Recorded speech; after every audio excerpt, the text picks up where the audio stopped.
안녕하세요. 온땅교회를 말씀으로 섬기고 있는 한성민 목사입니다.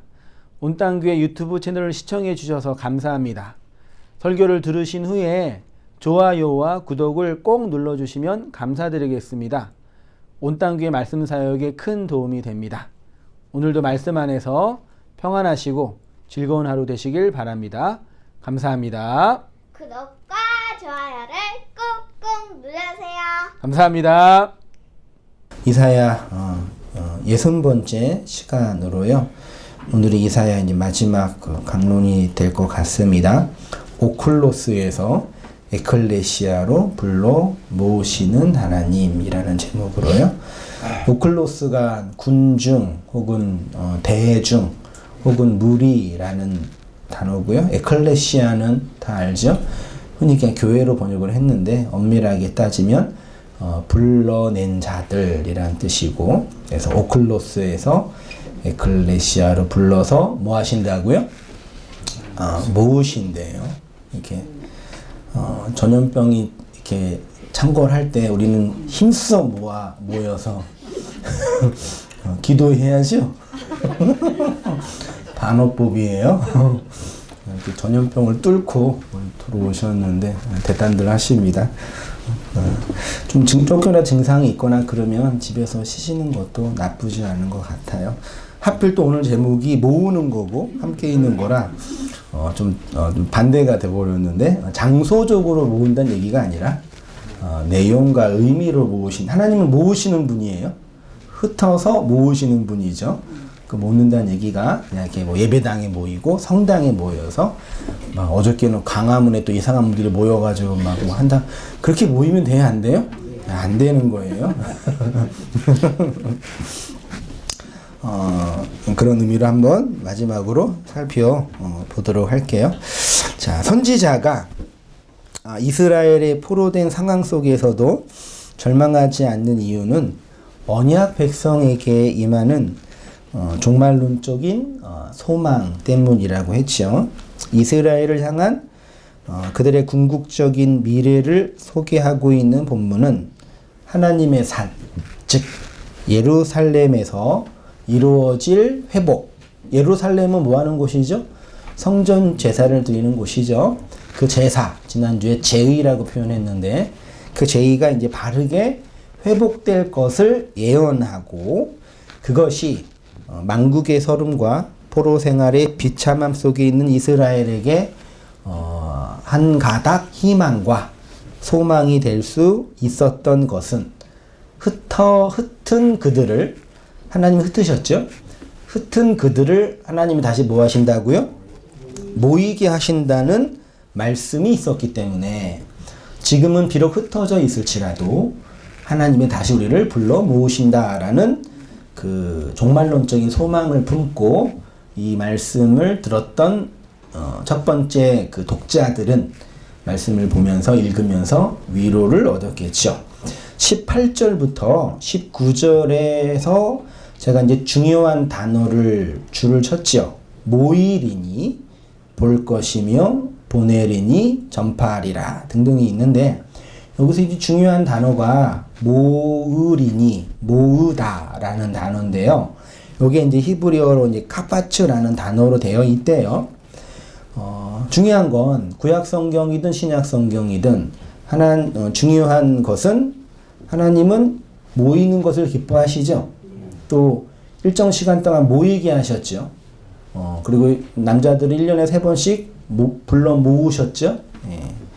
그렇게 모이는 것이 되게 중요한 그들의 제의, 제사, 제도의 행동이었죠. 이사야의 종말론적인 소망은 결국 이스라엘 공동체가 지금은 뿔뿔이 디아스포라라 그러죠. 흩어져 있지만 다시 모으시게 한다. 에클레시아 되게 한다라는 것이 이스라엘 백성의 소망이고, 지금도 이 소망을 품고 유대 메시아닉 기독교라든지 혹은 디아스포라로 흩어져 있는 유대인들이 결국은 다시 예루살렘으로 모일 것이다라는 그런 이제 실제적인 그 회복의 날을 또 꿈꾸고 있는 신앙 종파도 있더라고요. 그럼 물리적인 모임은 이제 끝난 거예요. 다시 이제 이스라엘로 모일 필요 있어요, 없어요? 네, 그 이스라엘이란 혈통이 아니라 그 진리 안에서 이방인을 진리로 가르치고 복음을 전파하는 차원으로는 모일 수 있겠지만 이 성경에 그대로 디아스포라 유다인들이 다시 이제 모일 거다라는 그런 이 문자적인 회복은 이제 의미 없는 시대입니다. 그렇게 문자로 이해하고 받아들이면 좀 오해가 많이 생겨요. 이러한 모임을 히브리어로는 뭐라 그런다고요? 카할, 가장 대표적인 단어예요. 헬라어로는 에클레시아라고 하죠. 요 카할과 에클레시아를 한글 성경은 교회로 번역을 했어요. 가르칠 교와 모일 회자. 원래 이 카할과 에클레시아를 교회로 번역한 이유는 영어에 처치나 채플 있죠. 처치는 교회 건물을 많이 강조하는 듯한 뉘앙스이고요. 채플은 예배 형태를 많이 강조하는 뉘앙스. 그래서 젊은이들 선교단체가 모임을 할 때 예배 드린다 하지 않고 채플 한다 그러거든요. 같은 단어예요. 그냥 좀 영어로 바꾸니까 좀 이렇게 새롭게 느껴질 수 있는데 그냥 같은 의미예요. 그래서 채플과 처치를 이제 교회로 번역을 했는데 이 교회라는 이 한자로 번역된 한글이 우리가 어떻게 이해됐냐면은 예전을 집례하는 건물 혹은 종교적인 조직체 정도로 교회를 이해한 거죠. 원래 칼과 에클레시아는 건물이나 단체가 아니라 모임 자체예요. 그래서 만약에 칼과 에클레시아를 정말 번역하려면 모임이라고 번역한 게 더 나은데 왠지 모임이라고 하면 조금 뭐죠? 뭐 좀 그 권위가 없는 것처럼 느껴지죠. 예배는 꼭 참석해야 되지만 모임은 꼭 참석 안 해도 되잖아요. 그런 느낌이 좀 있잖아요. 예. 아무튼 뭐 그런 번역이 좀 차이가 있었더랬습니다. 요 교회로 번역된 에클레시아는 어디로부터 불려서 나온 자 이런 뜻이라고 합니다. 어디에서부터 불려 나온 자. 그러면 어디에서 나온 거네요? 에클레시아는 나왔네요. 그럼 그 나온 그 어디는 어디예요? 그 제가 오클로스라는 단어로 표현한 거예요. 그러니까 어디에서 나온 거죠? 여러분 나오셨어요? 네. 그 나오셨으면 지금 있는 곳이 어딘지 아시는 거죠. 그리고 내가 있었던 곳이 어딘지 알아야 되는 거죠. 복음서를 보면 예수님은 수많은 무리 혹은 군중들을 데리고 다녔죠. 정확하게 말하면 군중이 쫓아간 거죠, 예수님을. 그 군중들을 열둘로 따로 택하셨죠. 그런 측면에서 에클레시아는 오클레스에서 왔다고 나온 자들이라고 말할 수 있겠습니다. 이 오클레스를 한글 성경은 군중 혹은 대중 이런 걸로 번역을 했는데 수많은 군중들이 예수님을 따라다녔던 이유는 예수를 하나님의 그 진리로 이해하거나 깨달았기 때문이 아니라 뭘 봤기 때문에요? 표적 혹은 기적, 그 세메이온을 봤기 때문에 예수를 쫓아간 거죠. 재미있게 복음서를 읽으면요.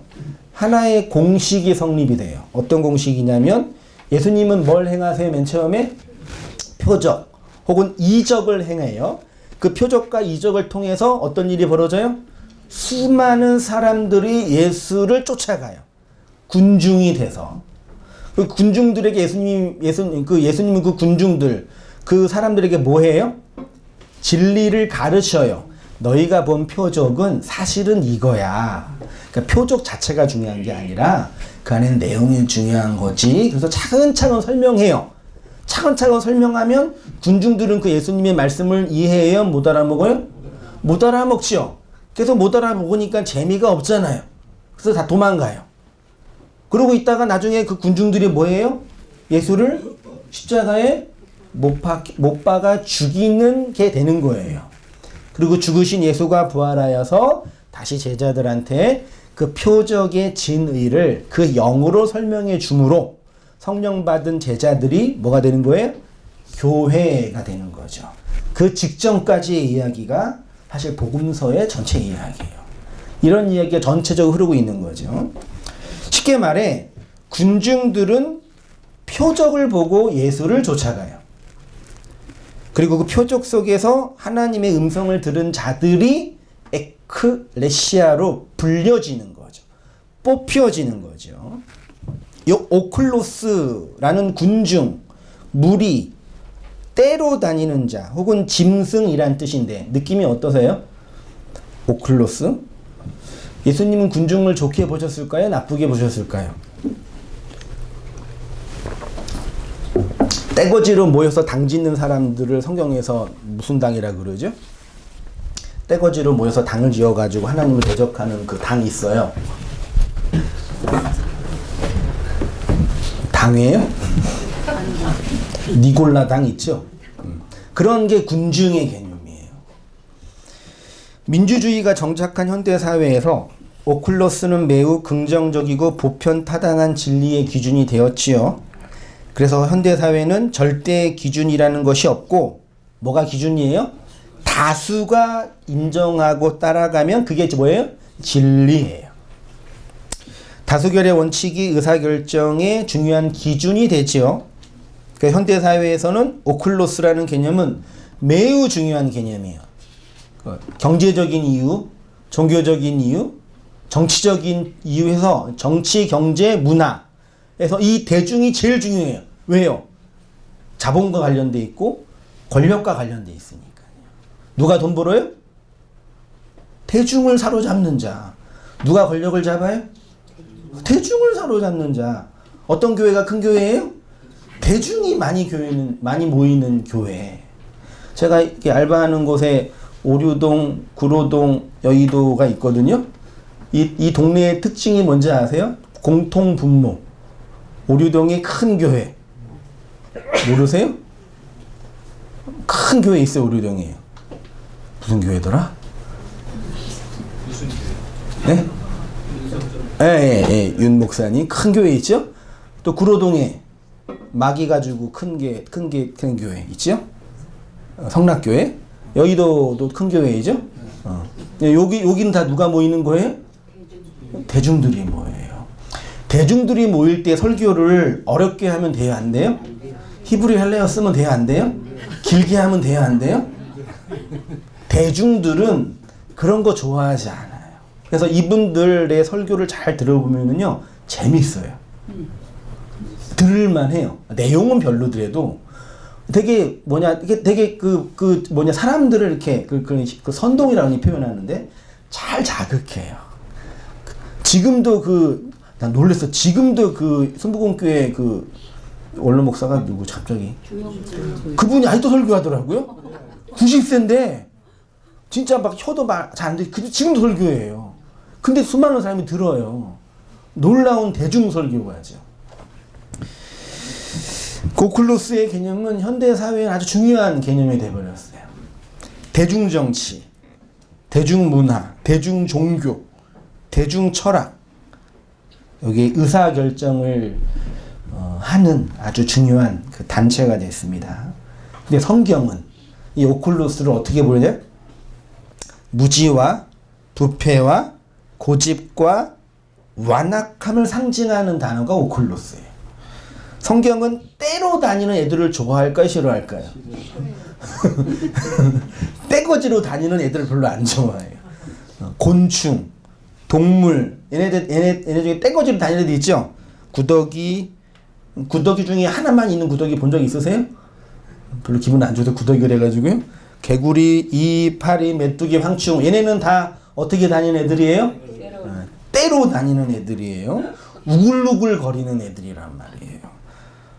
개, 떼. 그 구약 성경에서 저주받은 사람 특징 중에 하나는 뭐예요? 개에게 던져지는 거예요. 개의 먹을거리가 되는 거. 돼지, 떼. 여기 다 신구약 성경에서 되게 완악하고 패역한 악한 인간의 내적 상태. 그러니까 뭐 구더기나 파리나 곤충 얘네가 나쁘다니, 얘네가 뭐가 나빠요? 얘네가 하나도 안 나빠요. 근데 성경은 이런 곤충과 동물의 그 군집, 그 떼거지로 모여있는 그 모습을 인간 안에 있는 그 욕망, 그 더러움을 이렇게 메타포하는 것 뿐이라는 얘기죠. 그래서 오클로스는 무지와 고집이 가득한 인간의 모습을 상징해요. 성경에서 가장 악하고 부정한 존재를 상징하는 것으로 귀신이나 마귀를 들지요. 요 귀신과 마귀도 별로 혼자 안 다니고 때로 다녀요. 그 때로 다니는 귀신은 무슨 귀신? 그걸 군대 귀신이라고 표현했죠. 마가복음 5장 2절 이하 있죠? 같이 한번 읽어보시겠습니다. 시작. 배에서 나오심에 곧 더러운 귀신 들린 사람이 무덤 사이에서 나와 예수를 만나니라. 그 사람은 무덤 사이에 거처하였는데 이제는 아무도 그를 쇠사슬로 맬 수 없게 되었으니 이에 물으시되 내 이름이 무엇이냐 이르되 내 이름은 군대니 우리가 많음이니이다 하고 자기를 그 지방에서 내보내지 마시기를 간구하더니 마침 거기 돼지의 큰 떼가 산 곁에서 먹고 있는지라 이에 간구하여 이르되 우리를 돼지에게로 보내어 들어가게 하소서 하니 허락하신데 더러운 귀신들이 나와 돼지들에게로 들어가매 거기 2,000마리 되는 돼지떼가 바다를 향하여 비탈 내려달라 바다에서 몰사하거늘 치던 자들이 도망하여 읍내와 여러 마을에 말하니 사람들이 어떻게 되었는지 보러 와서 예수께 이르러 그 귀신 들렸던 자, 곧 군대 귀신 집혔던 자가 옷을 입고 정신이 온전하여 앉은 것을 보고 두려워하더라. 때로 다니는 귀신이 돼지떼로 들어가서 바다에 몰살됐죠.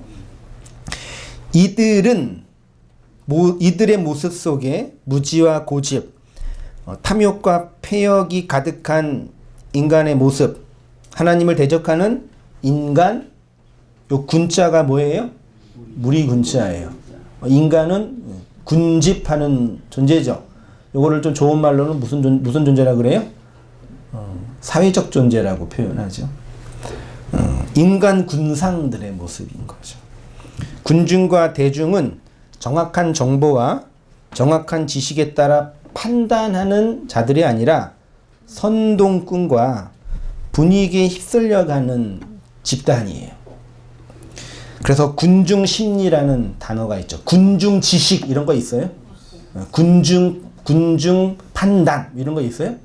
군중은 지식, 판단 별로 이런 거 없어요. 그냥 심리, 분위기, 문화 이렇게 되어 있단 말이에요. 예를 들어서 10대 청소년들이 혼자 있을 때 나쁜 행동하는 애들 별로 없죠? 혼자인데 진짜 나쁜 행동하는 애들은 사이코패스 기질이 있는 애들이에요. 웬만한 애들은 혼자 있을 때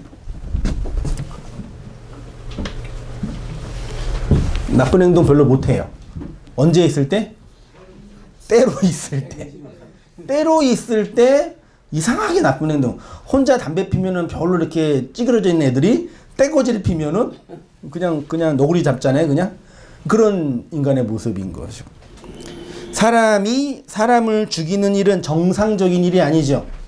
실제로 사람을 죽인다는 얘기는요, 그 미치지 않고는 못하는 일이 정상적인 일이 아니에요.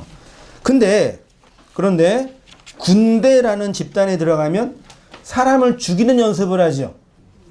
전쟁이라면 실제로 사람을 죽여요.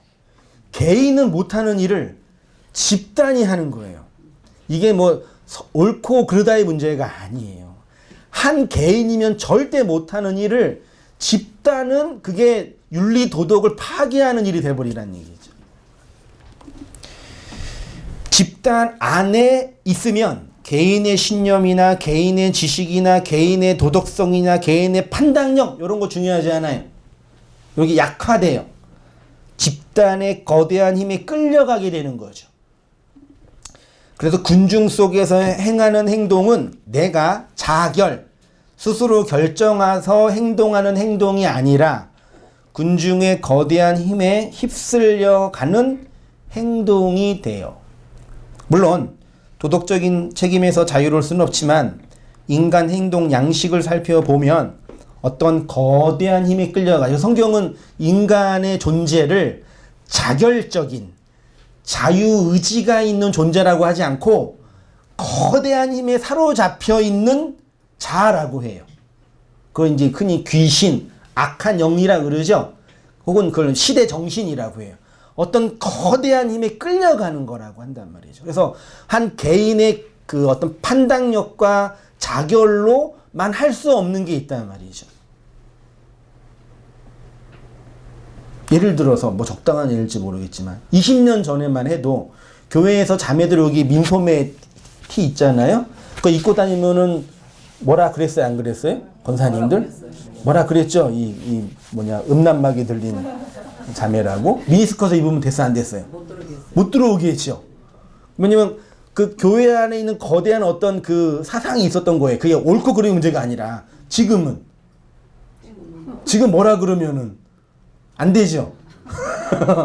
그래서 너무 심하게 오면은 뭐라 할 수 있겠지만 바뀌었잖아요. 그때는 안 됐지만 서서히 뭐가 바뀌어간 거잖아요. 한 개인이 계속 거기에서 문제를 제기한 거에 말하자면요. 조금 변하는 거란 말이에요.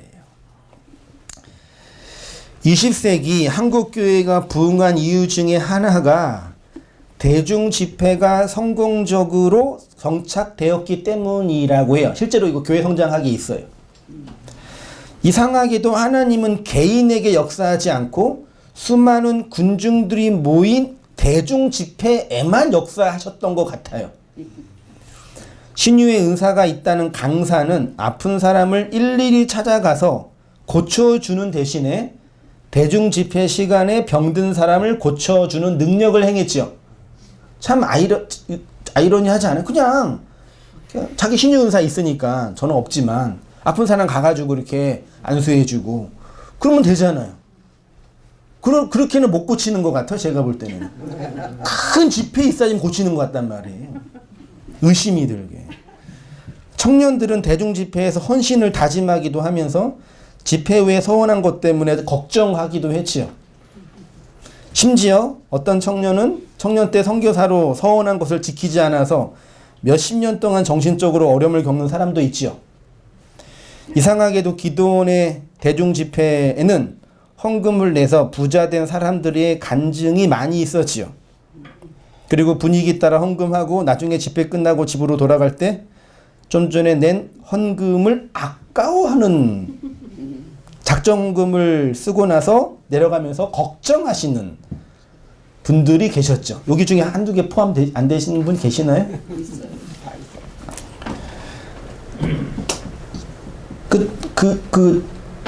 저도 신학교 때 한 55세 되시는 큰 형님이 들어오신 거예요. 그러니까 55세, 60대 안 되신 오셨는데 그 이제 다들 대단하다 그렇게 하잖아요. 생업도 포기하고 이제 오신 거니까. 근데 물어봤어. 형 왜 늦게 들어오니까 왜 그랬냐면은 내가 젊어서 서원을 했는데 사업도 망하고 일도 안 돼서 내가 서원한 걸 안 지켜가지고 그랬구나. 그래서 그 늦가기에 들어왔다 그래요. 75세가 병년이에요. 56세에 들어와서 목사 되려면 최소한 7년은 필요하거든요. 그러면 목사 62세에 안수받고 3년 살다가 그만둬야 된단 말이에요. 그런 상태가 많이 있었단 말이에요. 청년 때 제가 청년 때 지금도 뭐 있지만 그 서빙고에 경별 찬양 하는 오늘의 교회 있었잖아요. 거기 이제 우리 집사람이랑 같이 많이 이렇게 그 연애도 할 겸 해서 왔다 갔다 하면서 이렇게 찬양도 하고 집회도 했었거든요. 왜 비웃으세요? 건전한 연애인데 했단 말이에요. 찬양하고 손 들고 다 찬양하잖아요. 찬양하면 이제 그 하스티반 선교사님은 돌아가면서 뭐 해주세요? 안수를 한다면. 자, 근데 주여 뭐 하는데 옆에서 안수를 쭉 하는데 안수 받는 애들이 쓰러지는 거예요. 진짜 막 쓰러지는데 나한테 오는 거예요. 난 이거 어떡하지? 저 안수했어요. 근데 제가 안 쓰러져요. 안 쓰러지는 거야. 또 쓰러지는 거예요. 그래서 이제 가면서 이제 무슨 고민을 하는 거예요? 나는 왜 안 쓰러졌을까? 내 마음이 강팍한가? 내가 회개하지 않는 죄가 있는. 진짜 그랬어요, 진짜. 아니 진리 자체에 대한 고민이 아니라 그런 별 시덥지도 않는, 지금 생각해 보면은 그런 말도 안 되는 거 가지고 고민을 했었단 말이에요. 그 옛날에 90년대 베니인 같은 그런 하얀 옷 입은 뭐 성령의 뭐 그런 집회하는 분들 있잖아요. 그분들 이렇게 어떻게 하냐면 이렇게 후 하면 어떻게 돼요? 다 쓰러져요. 대박. 막 쓰러진단 말이에요. 나중에 얘기를 들어보니까 그 쓰러질 때 앞에 이렇게 분위기 메이크하는 분들이 꼭 있대요. 그분들이 다 쓰러지면 뒤에 있는 분들은 안 쓰러지면 되게 나쁜 사람 되거든요. 저처럼요. 그렇게 성령 집회를 했더래요. 이게 대중집회가 갖고 있는 아주 큰 약점 중에 하나예요. 우리나라 대중집회 저는 경험은 못했지만 책을 통해서만 경험했지만 익스플로 74 우리 장로님들 집사님 다 경험하셨죠?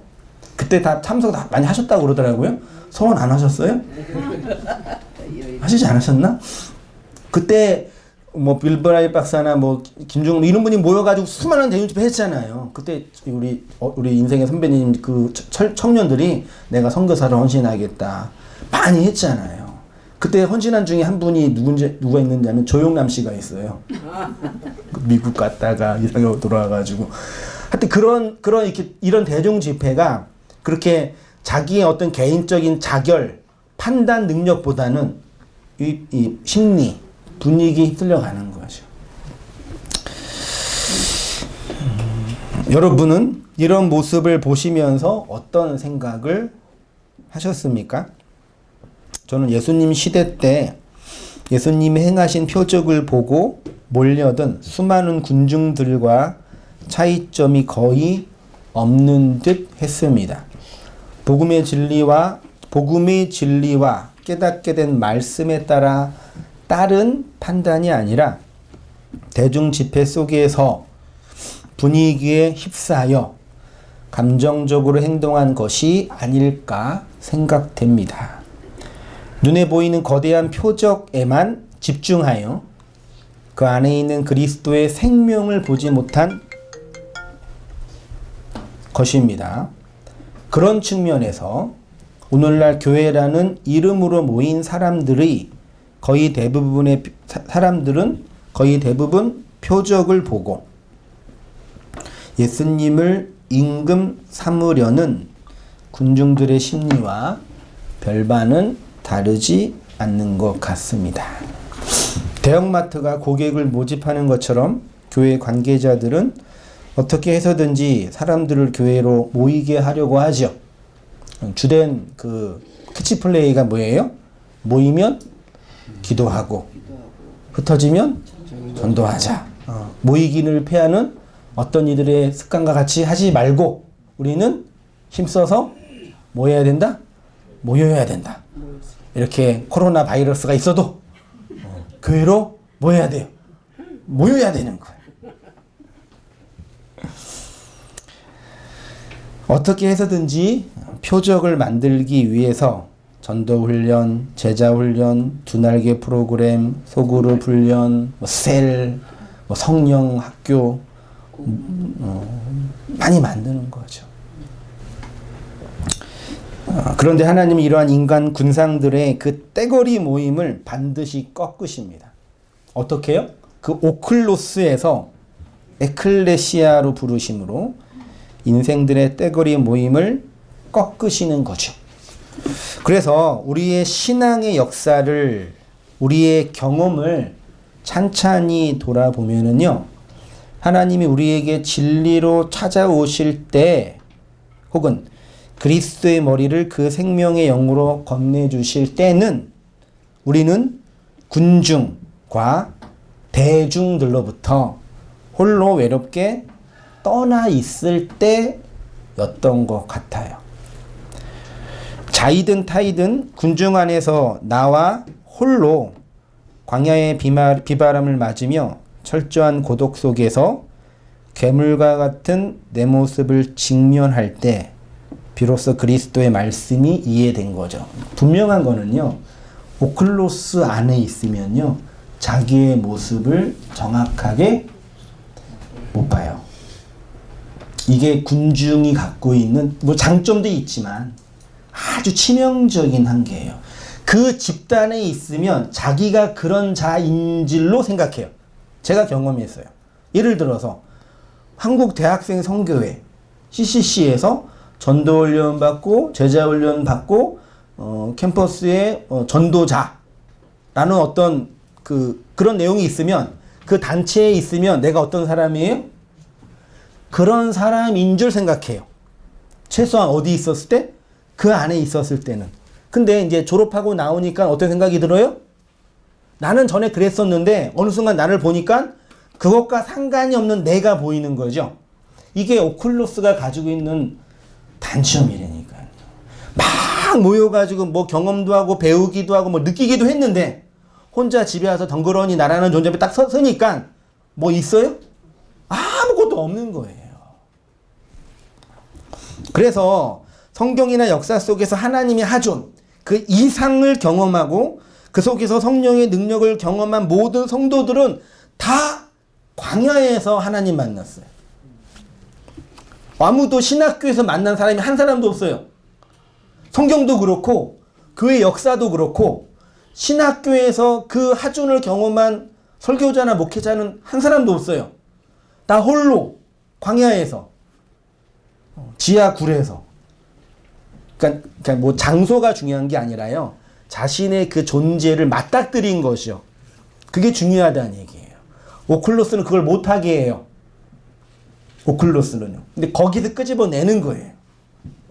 예를 들어서 창세기 32장 24절 야곱은 홀로 남았더니 어떤 사람이 날이 새도록 야곱과 어떤 내용인지 아시죠? 약복강가에서 씨름하기 전에 이전에 어떤 일이 있었어요? 야곱이 형한테 잘 보이려고 야곱이 바다나람에서 야곱이 모은 때 있죠? 가족이랑 가축이랑 그 짐 얻은 그 떼거리 그걸 다 보낸 거예요. 다 보내고 하나님 보내게 하신 거죠. 다 보내고 마지막 나만 남은 거예요. 어떤 사람은 야곱이 되게 얍삽하게 자기가 맨 마지막이 있다. 그 짐승과 재물과 자녀와 아내는 먼저 보내놓고 자기만 뒤에 있다. 그래서 앞에 있는 떼를 치고 올 때 도망가려고 그러나 그렇게 얘기하는데 그것도 뭐 일리 있는 해석이지만 저는 또 한편으로 보면은요 하나님이 다 보내고 나서 이제 뭐만 남은 거예요. 자기 혼자 남은 거예요. 처음에 형의 집에서 도망갈 때 그 혼자 있는 그 자기 자신을 홀로 남아서 그때 하나님이 천사로 오신 거예요. 그 떼거지한테 그 떼에서 혼자 나온 상태로요. 출애굽기 3장 4절에는 모세의 떨기나무지요. 에스겔 1장 1절 30째의 넷째 달 초 닷새에 내가 그발강가 누가요? 에스겔이 그발강가 포로된 자의 그 절망의 현실의 강 구석에서 하나님 이상을 본 거예요. 누가복음 1장 80절 아이가 자라면 심령이 강하여지며 이스라엘에게 나타날 까지 어디에요? 빈들 미드바르예요. 에레모스 광야. 안나스와 가야바가 대제사장으로 있을 때 하나님의 말씀이 빈들에 있는 사가랴 아들 요한에게 임한지라 하존을 경험한 거죠. 우리가 그러한 것처럼 이스라엘의 종말론적인 구원도 그렇게 하나님이 불러 모으시겠다는 것입니다. 수많은 군중들로부터 그리스도의 진리 안으로 함몰시키겠다는 것입니다. 오클로스에서 에클레시아로 불러 모으시겠다는 거예요. 이게 이스라엘을 향한 하나님의 언약이고 구원이며 은총인 거죠. 그러면 마지막으로요. 이렇게 모으시는 것이 왜 하나님의 은총의 구원이 되는지 요 모으다 혹은 모임이라는 히브리어 단어를 정리해 보면서 말씀을 살펴보겠습니다. 요 단어들 모으다 모임과 관련된 단어들을 종합해 보면 모이는 것은 단순히 장소의 이동을 의미하는 것이 아니고 물론 장소도 이동되는 거예요. 이동하는 건데 중요한 거는 하나님의 은총과 시어와 관련되어 있는 거예요. 그래서 그의 존재가 하나님의 구원과 은총의 영역 안으로 들어오는 거로 표현됐어요. 구약 성경에서 모이다, 모임과 관련된 단어가 여러 개 있는데 더 많이 있는데 몇 개만 추렸습니다. 카바츠 이게 보세요. 그냥 아사프, 하바르, 야드, 나하르 다 몇 단어예요? 3단어. 히브리의 동사는 거의 3단어로 되어 있어요. 재미있더라고요. 등등이 있는데 첫째 카바츠를 먼저 볼게요. 여기 카바츠는 군대를 소집하거나 종교적인 행사를 위해서 모일 때 특별히 흩어진 디아스포라 유대인들, 흩어진 유대인들을 모으실 것을 약속할 때 요 카바츠를 사용했어요. 신명기 30장 3절 같이 읽어보시겠습니다. 시작. 내 하나님 여호와께서 마음을 돌이키시고 너를 긍휼히 여기사 포로에서 돌아오게 하시되 내 하나님 여호와께서 홀로 그 모든 백성 중에서 너를 뭐 하신대요? 모은다 그랬죠? 이렇게 모으신대요. 이게 카바츠라는 단어래요. 하나님이 그들을 불러 모으시겠다는 것은 하나님의 주권임의 은혜인데 전제가 뭐냐면 하나님이 마음을 돌이키시고 이스라엘을 긍휼히 여기시고 포로에서 돌아오게 하심으로 뭐 한대요? 흩으신 다음에. 이 흩은다는 얘기는 뿌린다는 얘기예요. 그러니까 교회가 흩어진다 얘기는 교회를 뭐 떠난다 그 얘기가 본질이 아니라 이렇게 뿌린다는 얘기예요. 하나님이 뿌렸죠. 뿌리면 뭐해요? 뭘 거두어요? 씨를 거두어요? 뿌려서 자라면 알곡을 거두는 거. 이게 씨 뿌리는 자의 핵심이잖아요. 뿌리는 것을 절기로 유월절이라 그러고 거두는 것을 절기로 오순절이라 그러고 저장하는 것을 절기로 장막절이라 그러잖아요. 뿌려서 이렇게 거두는 걸 모으다. 이걸 카바츠라고 하는 거죠. 너희를 이렇게 뿌려서 거두겠다 얘기예요. 시편 106편 47절 같이 보겠습니다. 시작. 여호와 우리 하나님이여 우리를 구원하사 여러 나라로부터 모으시고 우리가 주의 거룩한 신 이름을 감사하며 주의 영예를 찬송하게 어디로부터 모으신대요? 예, 나라로부터 모은대요. 성경에서 나라는 뭐 이런 그 외국 이런 개념이 아니라 하나님 반대편에 있는 자아, 나의 나라예요. 그러니까 나가 하나님 반대편에 있는 나라예요. 그걸 자아라 그러죠. 그러니까 나의 나라에서 하나님의 나라로 옮기시는 걸 모으신다고 하는 거예요. 여기 아주 중요한 과정과 전제가 있는 거죠. 나의 나라가 하나님의 나라로 이전된다는 얘기는 내 나라가 어떻게 된다는 얘기예요? 나 아자 있죠, 한자에. 제가 한자 썼지요. 이 아자가 그 붓으로는 손수변이 아무튼 손수에 창과자가 합쳐진 거예요. 그러니까 나라는 존재는 뭘 들고 있는 거예요? 창을 들고 있는, 그게 나예요. 그 창으로 뭐예요? 자기를 지키고 더 나아가 다른 사람을 찔러서 나를 살게 하는 거죠. 그렇게 자기를 지키고 다른 사람을 찔려서 나를 살게 한 최초의 인물을 성경에 누구라고 그래요? 그걸 카인이라 그랬잖아요. 그러니까 동이족이 한자를 만들 때 정말 진리를 알고 만들었던 것 같아요. 아무리 한자를 제가 보더라도요. 그러니까 저도 참 안타까워요. 이런 한자의 아름다운 비밀을 중학교, 고등학교 때는 달달 외우면서 짜증나 그러면서 던지면서 외웠었거든요. 그 제대로 배우지도 못했어요. 우리 때는요. 이게 학교에 시험 봤다가 안 봤다가 한다가 안 한다가 또 선생님은 맨날 단어 안 외우면 뭐예요? 패고 그냥. 그 짜증나서 더 힘들었던 것 같아요. 뭐 핑계이긴 하지만. 근데 늦가기 나이 들어서 공부해 보니까 너무 아름다워요. 문자라는 게. 다 그런 것 같아요. 사실은요. 회의 문자라는 게. 상형 문자라는 게. 그러니까 자기의 손에 창을 들고 있는 게 아예요. 우리는 다 뭘 가지고 있어요? 창 들고 있어요. 비수를 숨고 있단 말이에요. 누가 나를 건들면 그냥 찌르는 거죠. 그냥. 실제로 찌르면 돼요? 안 돼요? 아, 그러면 안 돼요. 가끔 그런 분도 계셔가지고 끔찍한 일이 있는데, 그래서 나라는 아가 왕이고 주인인 나의 나라에서 그리스도의 나라, 머리고 주인인 나라로 모으신다는 겁니다. 그러면 아가 주인인 나라에서 그리스도가 주인인 나라로 옮겨질 때 어떤 전제가 있냐면 아가 죽는 걸 경험하는 거죠. 그래서 모이다 라는 단어에 죽다라는 의미가 내포되어 있어요. 그게 이제 아사프라는 단어인데 볼게요. 그러니까 우리가 그리스도의 머리 되심안으로 모인다라는 것의 전제는 뭐가 있는 거예요? 죽다라는 게 있는 거예요. 또 죽다라는 걸 또 오해하면 안 됩니다. 이 아의 죽음을 불교에서는 무아라 그러거든요.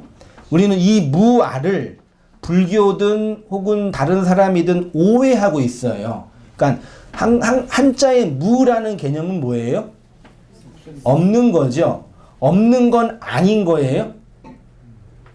아닌 건 뭐라 그래요? 불리라 그러잖아요. 부정할 때 불은 아니 불자고, 이 무는 있는데 감지하지 못하는 거. 그게 뭐예요, 기독교에서? 하나님! 쉬운 건데 왜 어려워하세요? 멀리 가지 마세요. 계신데 감지하지 못하잖아요.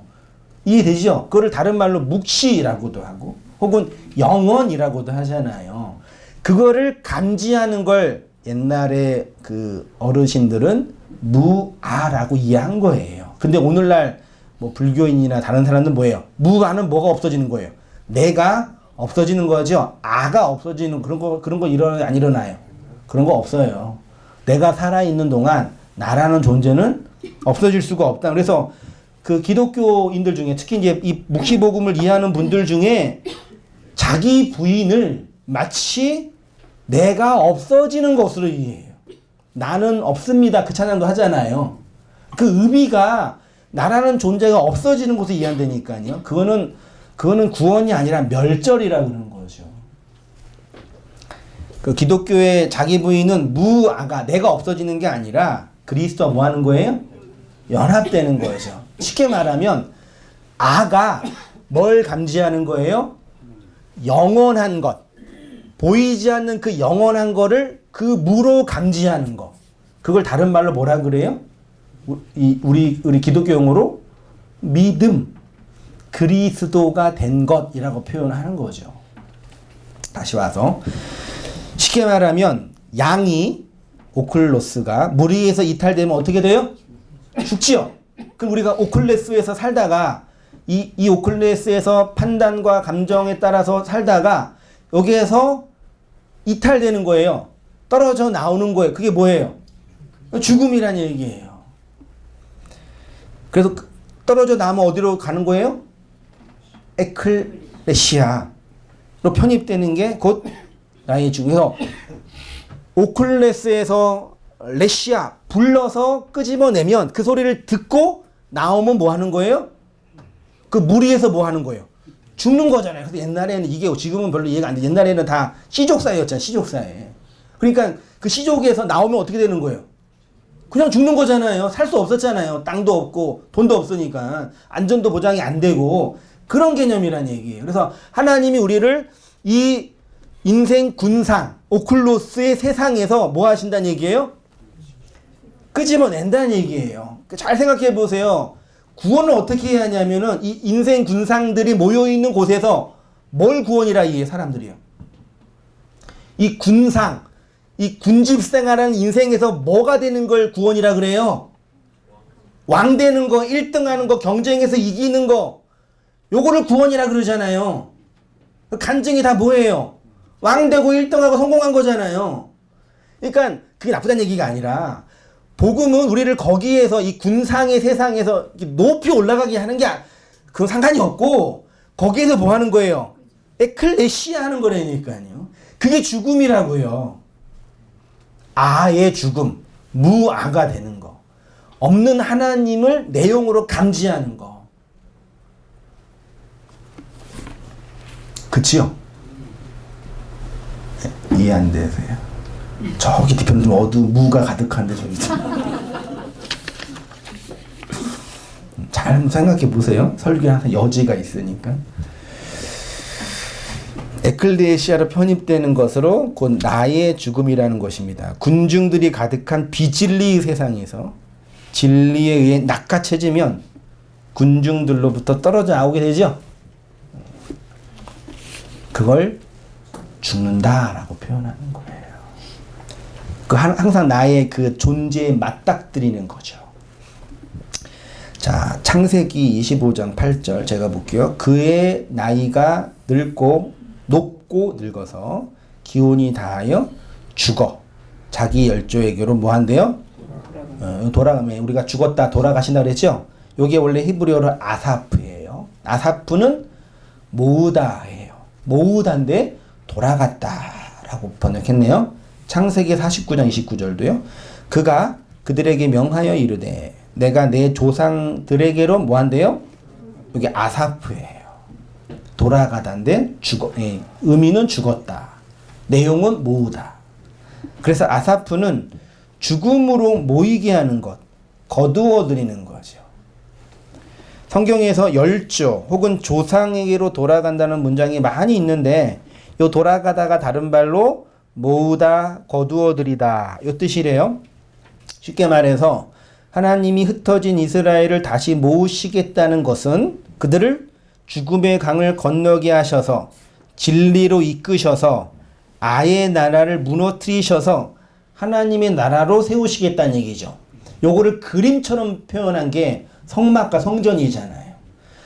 성막 밖에서 성전으로 성막 밖에서 성막 안으로 들어갈 때 통과해야 할 첫 번째 문이 뭐예요? 그게 물두멍이에요. 물두멍을 뭘 상징해요? 홍해바다 상징해요. 홍해바다에서 죽었잖아요. 죽고 들어가면 또 뭐가 있어요? 오른쪽에. 번제단이 있잖아요. 번제단은 동물의 희생, 죽음을 얘기할 상징하잖아요. 그걸 통과해야 성소에 들어갈 수 있단 말이에요. 그러면 성막 밖에서 성막 안으로 들어갈 때는 밖에서 안으로 들어갈 때는 안으로 모이는 거지요. 모이는 성막으로 모이는 거잖아요. 그게 밖에서 안으로 들어갔지만 내용은 죽는 거라고 표현한단 말이죠. 그래서 밖에서는 성막 안으로 들어가면 보여요, 안 보여요? 안 보이게 되죠. 이게 하나님의 무스테리온, 복음의 비밀로 감추어져 있다, 가려져 있다, 덮어졌다라고 표현하는 거죠. 그걸 구원이라고 얘기하는 거고요. 그러니까 얼마나 하나님이 설명을 찬찬히 하신 거예요. 말로 설명하시고 그림으로 설명하시고 다 했는데 이 인간이 군중 안에서 삐뚤어져 있어가지고 선명하게 보인 것도 모른다니까요. 그러니까 저도 뭐 다른 한자나 이거 한자에 공부해 보면은요 한족이 한자를 했다고 하는데 뭐 알았을 것 같아요. 아무리 생각해봐도요. 뭐 옛날에는 뭐 하나님 보여줄 게 별거 없었잖아요. 하늘, 땅, 바다, 뭐 별, 동물, 짐승, 산. 요걸로 다 당신을 무로 설명해 줬을 거 아니에요. 그걸 다 문자로 기록했을 것이고. 그런 의미에서는 어떤 의미에서는 구원받기가 쉬운 거죠. 근데 어렵죠. 그러니까 성막 밖에서 지성소 안으로 들어가는 것은 세상으로부터는 가려진 것이고 세상의 힘, 그 힘을 상징하는 오클로스에서는 떨어져 나오는 것이니까 그게 죽음이라는 얘기죠.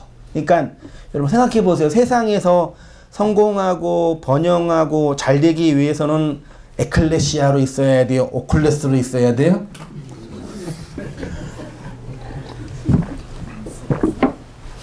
네? 아니 그 나쁘다는 얘기가 아니에요. 뭐 우리가 돈 벌어야 되고 건강해야 되는데 뭐 어떻게 해요? 그 잘 보세요. 이렇게 성공한 사람들 소위 말 세상에서 이게 한 사람들은 다 그 무리의 대표가 된 거죠. 머리가 된 거고 경쟁에서 이긴 거고 올라가는 거고요. 맞잖아요. 그걸 뭐 부정할 필요 없어요. 그걸 인정해야죠 우리가. 그치만 거기에서 내용적으로 하나님이 우리를 에클레시아로 불렀다는 걸 이 말씀과 내용으로 알지 못하면 영원히 거기에서 떼거지로 살다가 구더기대로 살다가 멸절하는 거예요.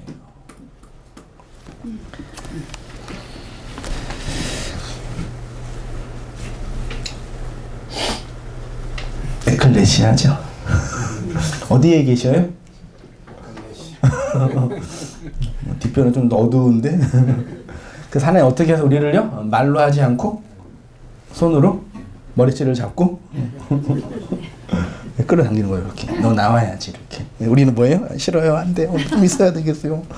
머리 몇 개 뽑히고 그러다가 이제 싸우다가 하나님 완전히 끌어당기시는 거죠. 그게 하나님의 열심 속에 우리가 신앙생활에서 경험되는 거잖아요.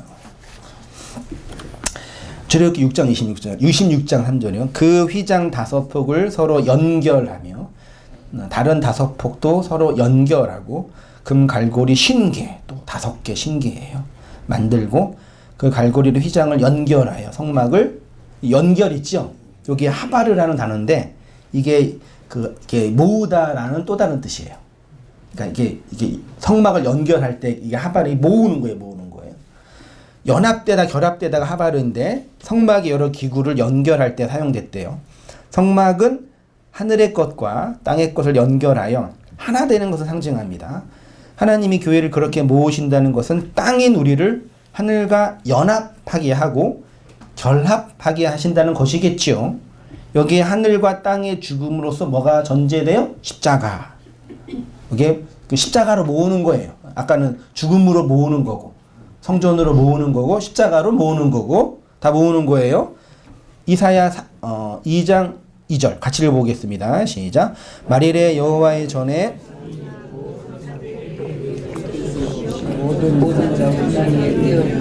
만방이 그리로 모이들.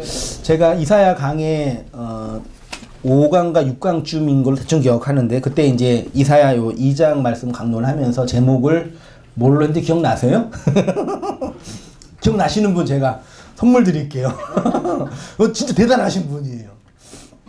저도 기억난다는데요. 어떤 식으로 했냐면 그리스도의 머리 되심으로 모인 교회 이런 식으로 설교했던 것 같아요. 그래서 이제 이게 만방으로 모여든다라는 게 종말론적인 그 소망이거든요. 근데 어디로 모여드냐? 예루살렘 땅 그런 물리적 공간이 아니라 그리스도의 머리 대신 그게 성막이고 성전이고 십자가잖아요. 글로 모여들어서 설명한 게 제가 이제 성막 밖에서 성전 안으로 들어가는 전치사 얘기하면서 에이스 엔 바보 멍청이 에이스 하면서 이게 안으로 들어가는 걸 설명하면서 그 얘기했던 말이에요. 기억 안 나시죠? 항상 새로 우리는 이렇게 그리스도의 머리 되심으로 모여서 연합되게 하는 것. 그게 이제 나하르라는 단어예요. 이게 흘러가다, 들어가다, 빛을 발하다 이런 뜻인데 하나님이 우리를 불러 모으시는 것이 진리로 흘러가게 하시고 빛을 비추시게 하신다는 의미인 거죠. 마지막 날 모든 민족이 예루살렘에 있는 하나님의 전으로 흘러 들어간다는 것은 그리도 모여든다는 것인데 여호와의 산은 시온산이고 예루살렘은 성전이 있었는데 그 성전은 그리스도의 머리 되심 안으로 모여 있는 거죠.